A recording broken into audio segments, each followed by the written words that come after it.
কখনো বিএনপি হচ্ছে এনসিপিকে পারলে জামাতের সাথে ত্যাগ করে একায়িত্ব করে আলাদাভাবে করা হচ্ছে। বাংলাদেশ যে পরিবর্তনকামীর পথে এগিয়ে যাচ্ছে, সেই জায়গায় এগিয়ে নিতে হলে আপনাদেরও এই নতুন পজিটিভ পরিবর্তনকে ইতিবাচক ভাবে দেখতে হবে। এবং জাতীয় ঐকমত্য কমিশন দীর্ঘদিন যে কাজ করেছে, যে বৈঠকগুলো হয়েছে, যে প্রস্তাবনাগুলো হয়েছে, সেই জায়গা থেকে জাতীয় নাগরিক পার্টি, গণসংহতি আন্দোলন এবং রাষ্ট্র সংস্কার আন্দোলনের প্রস্তাবনাগুলো সবচেয়ে বেশি কাছাকাছি ছিল।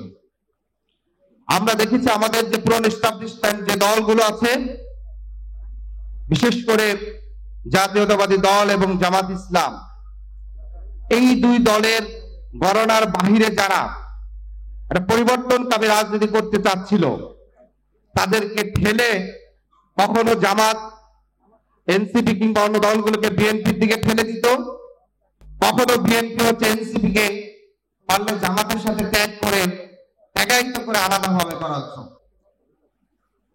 তো বাংলাদেশ যে পরিবর্তনের সামনে আজকে আছে, আমরা দেখতে পাচ্ছি সেখানে বাংলাদেশ জাতীয়তাবাদী শক্তি ভার্সেস ইসলামপন্থী কিংবা জামাত ভার্সেস বিএনপি এই সমীকরণের দিকে একদিকে ঠেলে নিয়ে যাচ্ছে।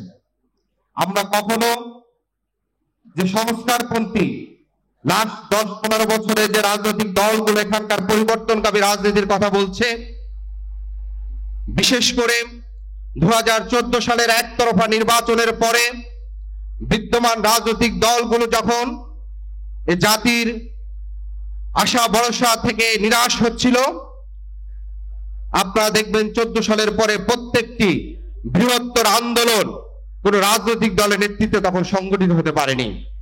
এটি দুটি কারণ থাকতে পারে। একটি হচ্ছে শাসকের অধিক বেশি নিপীড়ন, আবার একই সাথে বিদ্যমান রাজনৈতিক দলগুলো জনগণের আকাঙ্ক্ষার কথা, জনগণের ভাষা, জনগণের আকাঙ্ক্ষার সেই প্রস্তাব বাস্তবায়িত হতে পারেনি।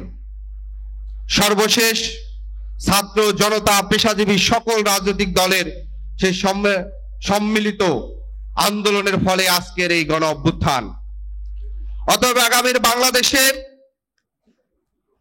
আমাদের বিদ্যমান রাজনৈতিক দলগুলোকে আহ্বান জানাবো, যেহেতু আপনারা এখানে দীর্ঘ 30 বছর 40 বছর যে রাজনৈতিক একটি কাঠামোর মধ্যে করেছেন, হয়তো নতুন সেই কাঠামো ভেঙে নতুন পরিবেশে বেরিয়ে আসা, সেই জায়গায় হয়তো আপনাদের কিছুটা জড়তা কাজ করছে। কিন্তু আমরা বলবো, বাংলাদেশ যে পরিবর্তনকামীর পথে এগিয়ে যাচ্ছে, সেই জায়গায় এগিয়ে নিতে হলে আপনাদেরও এই নতুন পজিটিভ পরিবর্তনকে ইতিবাচক ভাবে দেখতে হবে।